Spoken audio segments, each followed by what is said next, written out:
What's up, you lovely lurkers? I'm Scott. He's Willie. Welcome to the show. Today, we're going to talk about, you want size with that? Etiquette rules, much like the times, are a-changin'. The not-so-lovely land of Oz, and don't make me angry. You wouldn't like it when I'm angry. If you like our voices, you can find our faces on YouTube, TikTok, and Instagram. Or if this post gets 2 likes, we'll post it again twice with more rice. Let's lurk.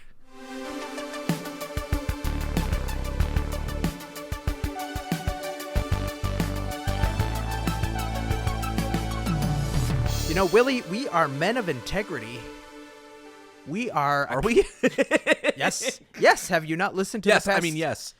200 and some odd shows that we've done here? 300? I remember some of those old ones. Yeah. I've done some things. Some of them don't exist anymore. But we are each other's accountability buddies. So, I have to ask you, last week we ended our show with a little pop quiz, pun intended. Ooh. And so I want to know, did you have a chance to have a starry like we said we were going to do for our listeners? Did you? No, but I definitely remembered that we talked about it before the show today. Okay, it's true. So it's true. I went out. No, I haven't. No, Okay. I have not. Okay, well, neither have I, but I went out and I bought some. This is It's a tiny can. a little mini can here, and I figured, why don't we try some on the show live? But I don't have one. Can I have that one? Shoot, I forgot to text you. Sorry. Here, yeah. Why don't I give you this one? Okay. Oh. And tell me what you think. Do you want me to give you this one back? Or you have another one? No, I've got plenty where that came from. I bought a whole pack. Okay. I don't remember what Sierra Mist tasted like. Dollar store Sprite, apparently, according to all the people who was polled. What? This Is it good? Bandit likes it. Okay, sure does. But honestly, like 0 to 10. It's drinkable. It's listen. Lemon lime sodas are not the thing that I go for. Okay. I go for Coke. We talked about that. And then when that's not around, I go for water. It's really the nose thing. Yeah. I would rate it a 7 out of 10. 7. As far as You don't want to give it any lemon, points lime- on the scale? Little barstool rules? What does that mean? You know that guy who walks around eating the pizza? He'll do Yeah. like, this is a 7.2. Oh, you want me to give points? God, Yeah. I see what you're saying. Hold on.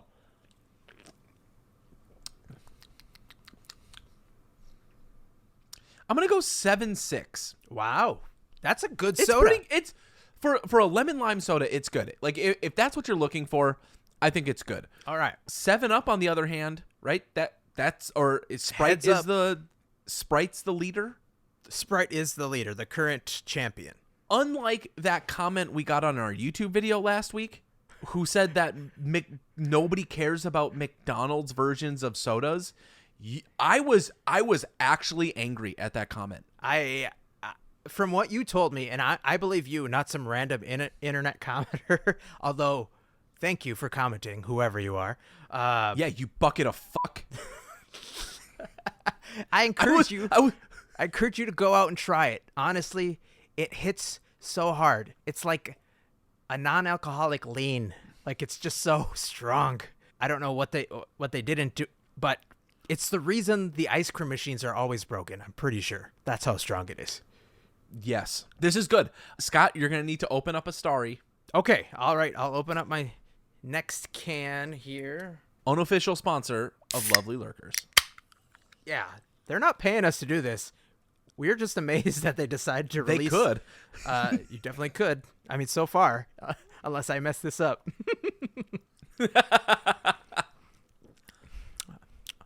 Now, I drank a lot of Sierra Mist back in the day. I was the 0.02%. You're welcome. And You know what they did, Willie? You know what they did with this cute little green and yellow can, which is, in my opinion, way too close to Sprite colors for patent infringement. They just put a new label on it. It is Sierra Mist. Now, hold on. I want you to. Do you remember? Did you ever have Surge? Oh yeah, Surge. So just smell it. All I smell is Sierra Mist. This All right, is well. 100% a rebrand of the same exact formula. Don't let them tell you anything else. I will Sierra Mist all over you. Now, I'll give it my rating because of that. Okay. Because they wasted a lot of money to fool people into thinking it's a new drink. I'm just gonna go 5.2. Oh, all right. You can live with it. You can live without it, but don't expect much. And with that, I've killed our brand deal.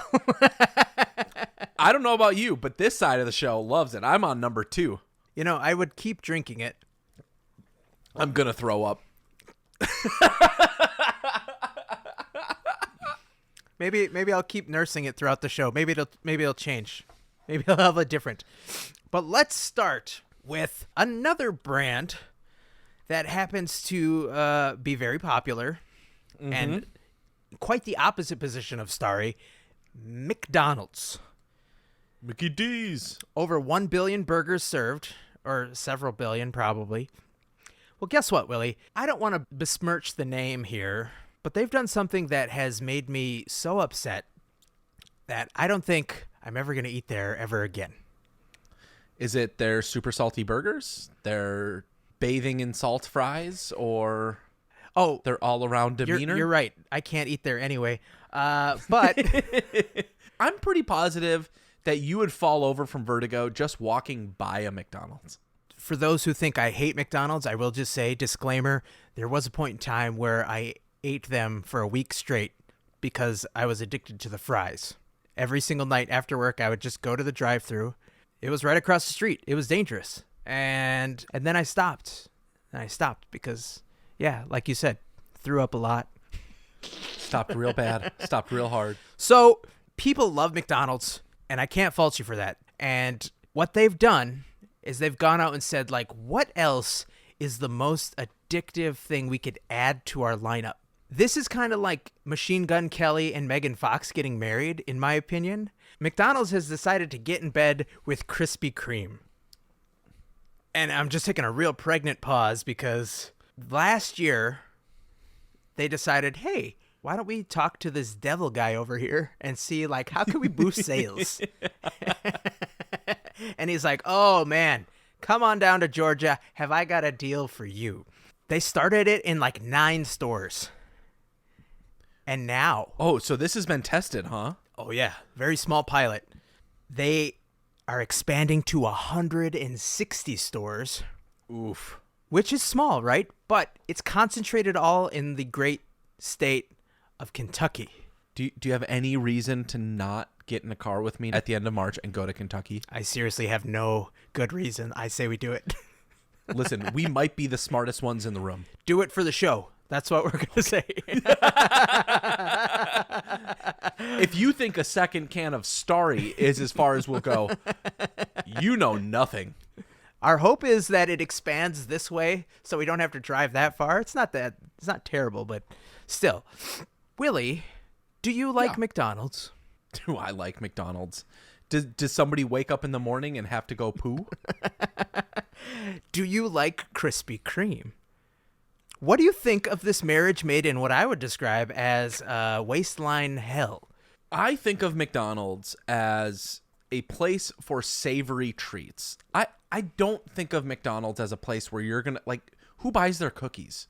Maybe in the summer you're going to get a Frosty. What about the apple pie? I have to have one too many drinks and then the apple pies. It slaps, Which? in my opinion. McDonald's, though, is a savory place because, as we all know, the ice cream machine is always broken, so you can't get anything sweet there besides the pie. And the thing about it is Krispy Kreme, while it's hard to find them, and I don't know why, though, because one opened in the Mall of America when we were younger. It was like a cornerstone, yeah. And you could watch as they made the donut in front of you. I would just go to the Krispy Kreme window and like lick it from the outside. One of the first like core memories for Scott and I, as like we were just like early friendship dating, was we would go to a local donut shop in Minneapolis called Glam Doll. Amazing. And we would eat donuts at like 1 a.m. Yeah, whenever. Like sometimes we'd wake up early, go to the gym, and reward ourselves by going to Glam Doll. It was always just a text. Donuts? Mm-hmm. Yes. The answer was yes. Never know. But if I can go through a drive-thru and say, "Hi, hello, it's nice to see you again. I know it's Tuesday. Can I have 4 donuts?" I'm pumped. They're going to be served in either a single, and you're going to be able to get a regular glazed, a chocolate with sprinkles, or I'm sorry, a chocolate frosted with sprinkles, or a raspberry cream filling. They will serve in singles or packs of 6. You missed chocolate cream filled. They also have that? I thought it was only 3. It's original, chocolate ice sprinkles, and chocolate cream filled. Oh, I thought it was the raspberry cream filled. My bad. The thing that I really am interested in, though, is think about the secret menu that is about to open up. A portal to hell, of course. But you're going to be asking for that Big Mac glazed, or it's got to be for breakfast. What is it? What do we call this thing? Oh, breakfast. Breakfast at McDonald's? Breakfast at McDonald's is hands down the Krispy best Kreme? thing that you can get. Yeah. You can get like a bacon, egg, and cheese McGriddle. So you got to replace the pancake toppers. A McCrispy? I want a McCream. Yeah, you can get the McCrispy, which is the chicken sandwich in between the glazed donut buns. Ooh, I want a crispy McCream. And then afterwards, let's go to McDonald's.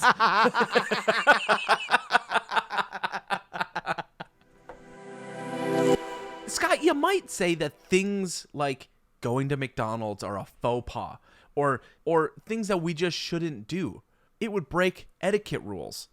And I think you're an idiot. Not you, but the royal you. I am. Oh, okay. Thank you for recognizing me. You're welcome. This week I was scrolling TikTok and I came across a video by Jenna Moorman. The link will be in the show notes, where she goes on to describe that The Cut, I don't know, magazine, New York Mag, publication, posted a list of new etiquette rules. Things for all of us to follow in 2023. Oh, was there a big list, small list? Well, her list is kind of refined. She goes through maybe 4, 5, 6. Okay. But the list is, let me just go quick, just scroll for, it's 140. Wow. That's, okay. I consider myself pretty refined, like pretty cultured. You're telling me I need to learn 140 new things? Yeah, you probably do most of these things now. Let's start with friends and lovers. Yes, please.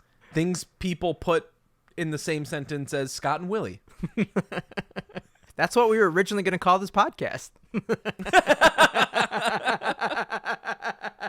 If someone starts telling you a story that you've heard before, you have 2 seconds to tell them. I have a tradition with my good friend Nate. We knew each other since like middle school. If we're telling each other a story that we've heard before, we immediately throw up the peace sign. But it's not, because between us, we know that, oh, this is the second time you've said this. But the funny part is Scott did that with me, and I never knew what he was doing. And he's like, I've heard this, you fucking idiot. And I'm like, oh, I'm sorry. I notice patterns. It's just a thing. Like, if people have said something, or I don't know, maybe it was from listening to music over and over and over and over and over again when I was younger. I just somehow buried deep in my brain. If something's repeating, I'm like, oh, I've heard this before. I already know this. There's no room in my brain. Get it. Stop. If your friend is dating someone you seriously object to, you have one shot to sit your pal down and say so. Do not miss your chance to blow. That's interesting because I've either never had somebody who's dated somebody that it was so like egregiously bad for them, right, that I had to step in, or I guess I've never had that strong of friends where I was like, this is a train wreck. I just kind of want to see how this goes.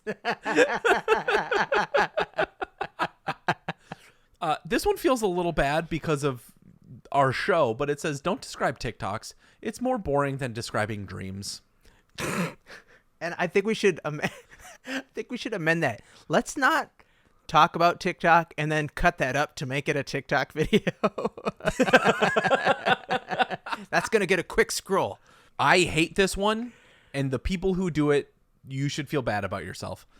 Don't feel bad about standing up in the aisle immediately upon the plane landing. Don't feel bad about it? Yeah. It says, don't feel bad about standing up in the aisle.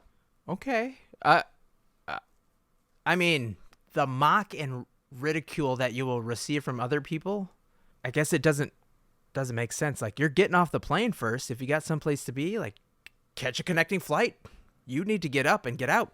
My thought is, why am I getting up to stand and crouch and like have to do that Hunchback of Notre Dame thing where like I'm trying to fit underneath the cold air blowing on the back of my neck? You inevitably just sit on an uncomfortable armrest. I usually ask for the window seat, so I'm just kind of hanging, and I've never paid for first class or business class, so I'm usually in the back or middle, just like you. Like, there's no room to stand. I'm going to hang out until my row gets called.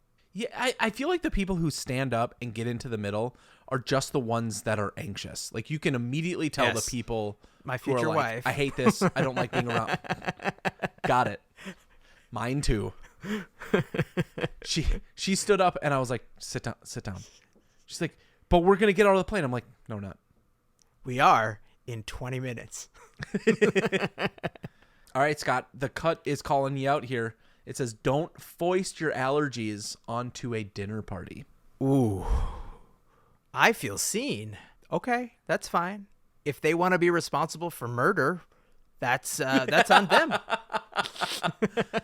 What's the reasoning behind this? Is there a description? There's no reasoning. Oh, it's just a number. It's a numbering system. We have to infer. What we do, if you and your partner come over, is we make a conscious effort to know what those are and provide. Yeah. Don't make You've your never allergies. asked. We just try. Don't make your allergies known to dinner parties. Do you just want people to not have dinner parties anymore? It just says don't foist your allergies onto a dinner party. I think it's saying don't require it. Like, if you're gluten intolerant and you're going to a party and there's a lot of people, you don't have to be the one to be like, you got to make sure there's gluten-free options. It's kind of like you show up and you either eat or you don't. Interesting. I guess I don't go to enough dinner parties to care, but okay. All right. We'll see how that goes. Maybe that'll change for next year. This one is going to be a challenge for you and I. Don't browbeat anyone into joining a game at a party. Why are you even at the party if you didn't come to play games? My thoughts, maybe Okay, it's hold for on. the delicious starry.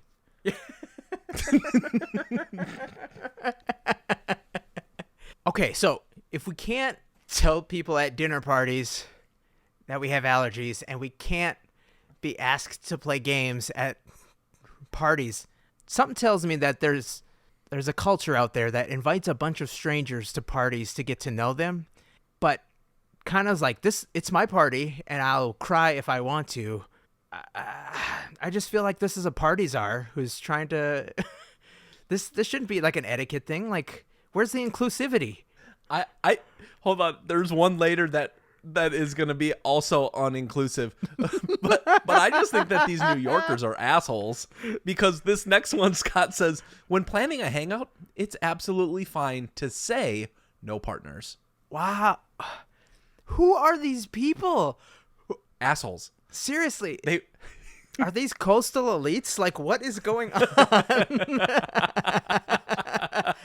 I just want to hang with my... Dude, my mind is blown right now. Willie, have you ever invited me over, or vice versa, and assumed that we were going to bring somebody else, including our significant others? No. No! So, if there's going to be a hang, there's, like, rules to the hang. Guys only. Guys and gals, your partners, that's fine. Like, it's... I shouldn't have to say that, though. It should be hey, let's us dudes go out. I said it. I didn't have to say, also, don't bring your partner, you fucking a-holes. I hate them. If I invited you to come over and play video games, or you to come over and record the podcast or something, or have a business meeting, and you brought Bree with you, I would be like, you what now? And you'd be like, oh, I just assumed she could hang out with Molly. I'd be like, Molly's not here. Like, what's going on? I would be shocked. So somebody out there is messing up, and somebody has this codependence thing that you should get looked at. Let's talk about the bill. Clinton? If there is a group, everyone splits the bill evenly. That's the etiquette rule?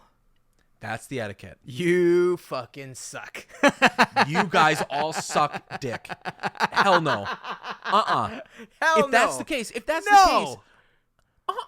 I'm buying top shelf everything if somebody is always communistically forcing other people to pay for it. Who's I sit making up down these at a rules? restaurant. Scroll up to the writer. Scroll up to this writer. We are putting them on blast on every social. Listen, Scott, this is the problem. We want it to be one person, but it's not. It is the collective we of New York Mag. I'm looking at additional contributions here, and I'm seeing a list that goes on for days. You guys suck. You guys are just not fun. There's nothing that you've put in here where I've been like, hey, you seem like a nice person.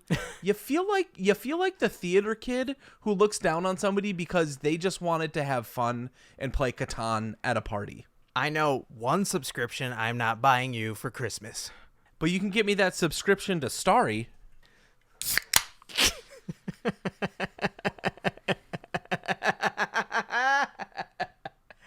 Goes down smooth even on the third. Oh, God. All right, I have to take back everything bad I just said about New York Mag or New Yorker. That was fast. That was a fast turnaround. I know. Because I know why. The next article is from there. This episode brought to you by The Cut. Completely different topic, though, but kind of plays into the first story. Did you know that there are people out there who want to be thin? Yes. And they will do just about anything to make sure they get their way. I've tried. I know you haven't tried everything because there is this new-ish drug that is going around the world, Hollywood, your local these elitist parties, table. I think. Which rule is that where you have to take Ozempic to just get into the party? Because that's what we're going to talk about. The article is called Life After Food, and it is a diabetes drug that has become an off-label appetite suppressant, changing the definition of being thin and what it takes to get there. Willie, if I told you that all you had to do to lose the weight that you didn't want was to give yourself a prick in addition to the one you are. How dare you?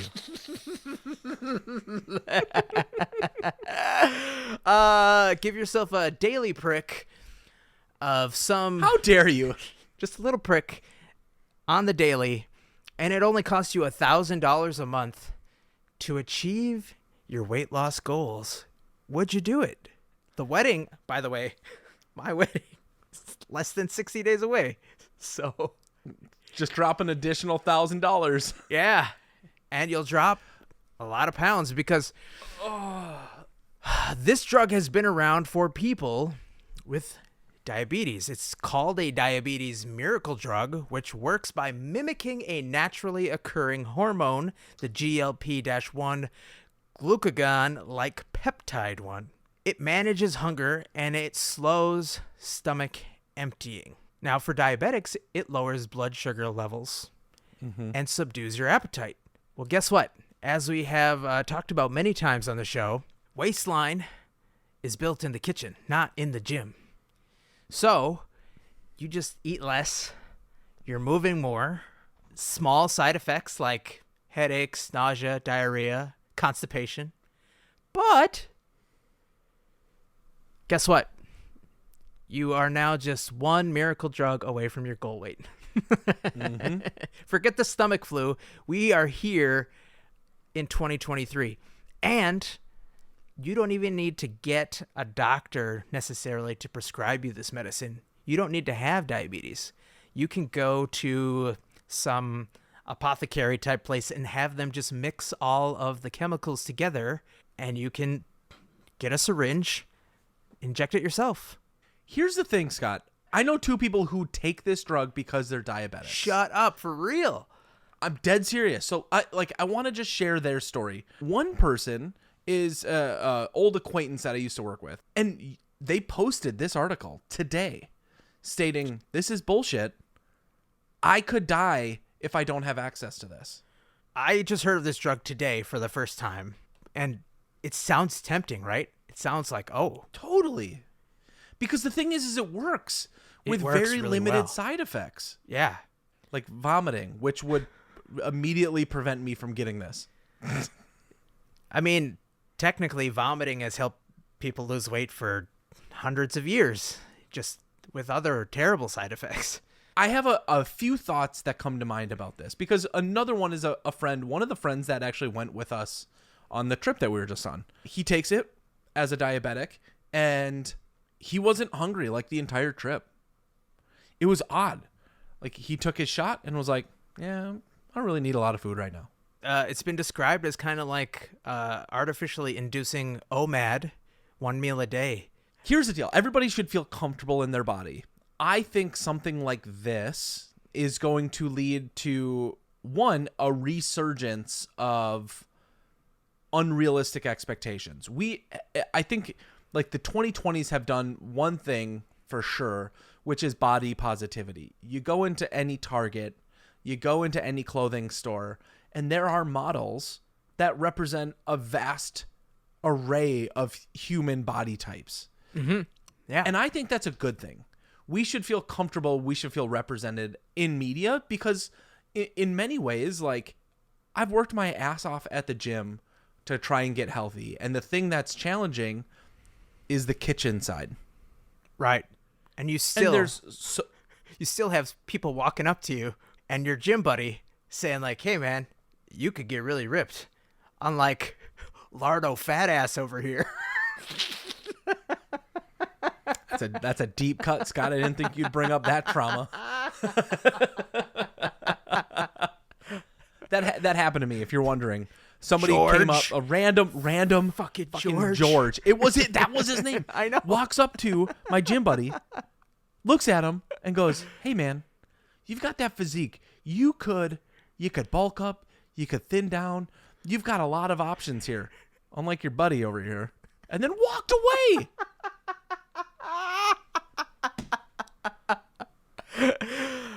I can't believe they allowed gasoline and matches inside the gym that you went to, because he just lit you up right there.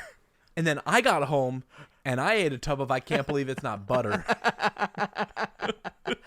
It's potentially, like this article is kind of alluding to, ruining relationships with food.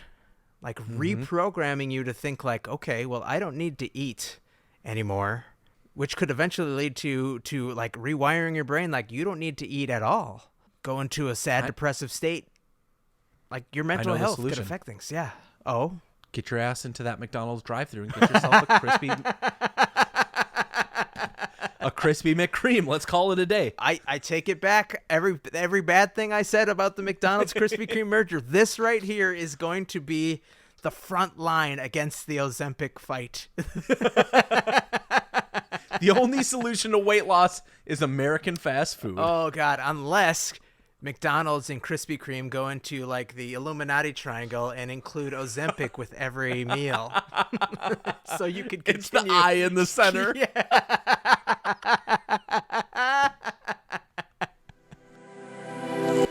All right, man. Well, I'm so sorry to end the episode on an angry note, but to bring it back to true form, I want to bring back sexy. And what better way than with a can of Starry? Cool, crisp, that Refreshing. light in your eye, that sparkle of joy.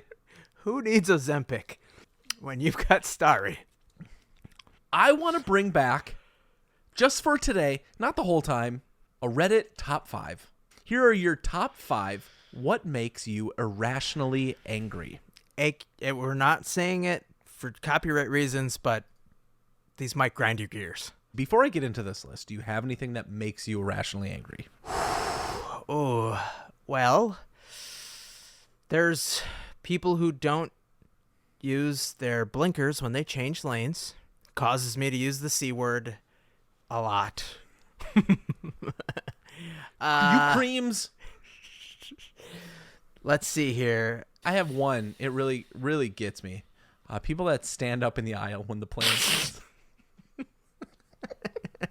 Oh, now that you mention it, it's people that don't play games when I invite them to my dinner parties after they've told me what allergies they have for the food I'm making that evening. Here's your runner-up. When someone I'm with is already running late, which means I will be late as well, and instead of speeding up their makeup and stuff, they take their extra time because we're already late, so why does it matter? Like when Willie and I start the show. One of us, guaranteed, is always late. Always late. Here's your number 5. Drivers who don't turn their headlights on when it's raining. Or in general, like at night. That's just dangerous. I think just 24/7. I'm privileged enough to have daytime running lates. If I see somebody and I can, I'll do the little blink. I don't believe in the gang Will you slow down thing. and get behind them, like on the highway, to flash if you see them? I'll double tap my brake lights a couple times, yeah. But I don't necessarily slow down if I see somebody behind me. It's hard to see, in the rearview mirror, Lights aren't on. I just do one of the pit maneuvers and just get them off the road. I figure it's the safest for everybody. Push them off the road, yeah. This was one of the real things that makes me irrationally angry. Number 4 is overconfident people who are clearly not very bright. I have an example. There's a whole subreddit for that. Confidently Flat incorrect. earthers. Mm-hmm. What did you say? Flat earthers. Oh, yeah. Anti-vaxxers. The Donald. That was the first subreddit I blocked. I don't know if it was the first, but it certainly wasn't the last. When's the last time somebody has said something to you that you just paused and you're like, what? You idiot. I subscribe to the Ross from Friends method, that if somebody says something so outrageous, it automatically turns into a pivot. I try to say something that is rational, that they can agree on, and that's kind of like my Turing test. Just to make sure, like, are you a robot? Are you alive right now? Speaking of driving, Scott, what about when people speed up when you indicate a lane change? So you're about to merge onto the highway, you're going to get over a lane, you put your blinker on, and that MFer behind you speeds up to get in front. It depends on where they are. If they're like too many car lengths behind me, fine. That's something to get angry about. But if they're kind of like in the area of a pit maneuver, I turn on my blinker because I'm like, listen, buddy, you're going kind of faster than me right now, but it's going to take way too long for you to get there, so I'm going to give you the choice. You can either speed up and go by me like a race car driver that you are, or you can slow down and let me pass. I'm going to see what kind of pedestrian you are. I think the lurkers need to realize, though, that Scott is somebody who is not a very aggressive driver in general. He has very vocal opinions, but I don't think you're the one that's speeding around a bunch of people. No, I will say that I do try to drive slightly above the speed limit. I want to get where I'm going. I don't like wasting time. And driving is kind of boring, right? It's just not really that enjoyable. So let's go. Come on, let's just get there. And in the car is where I'm my angriest. I got it. Yeah, It is. Yeah, you got to get it out right. somehow. It's the safe place to get it out there. It's Just wash your hands. That's why he has hand sanitizer. basically, yeah. And, like, that's really the only place where you can break the Geneva Convention and not get put into jail. Saying the things you say. What about this one, Scott? It says YouTube, or really like any media consumption app like a TikTok, recommending videos that don't start with the first one of a series. Why would you ever start with the third video? That's just a cruel algorithm. Like, that's one of those algorithms that got, made fun of by the developers. And they're like, you know what? We don't like you. Go push YouTube videos. You're not good enough for chat. It feels like one of those overconfident algorithms that is clearly just not very bright. Or the third one in the series is the most popular. Somehow that got the most views because people watched the first and second one. They're like, I can't wait to see the third one.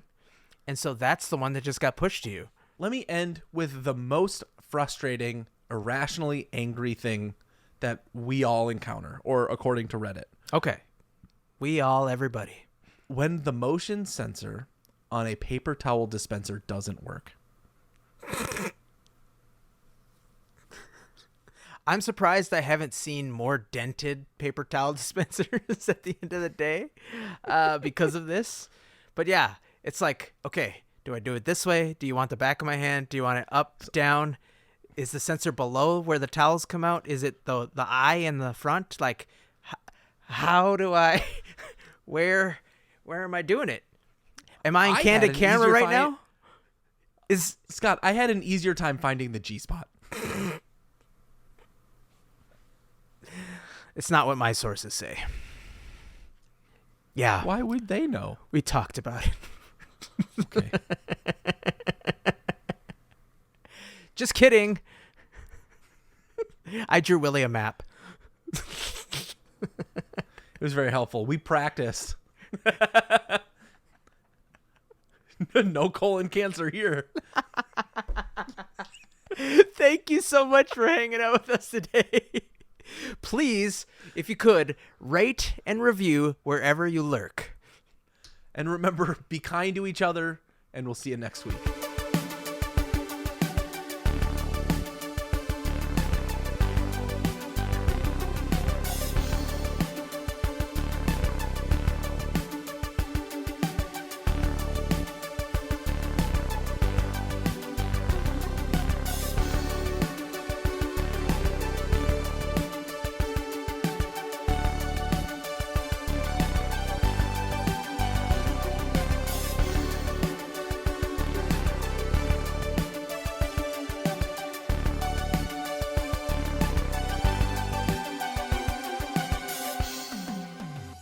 This episode brought to you by Starry. I'm going to go pee.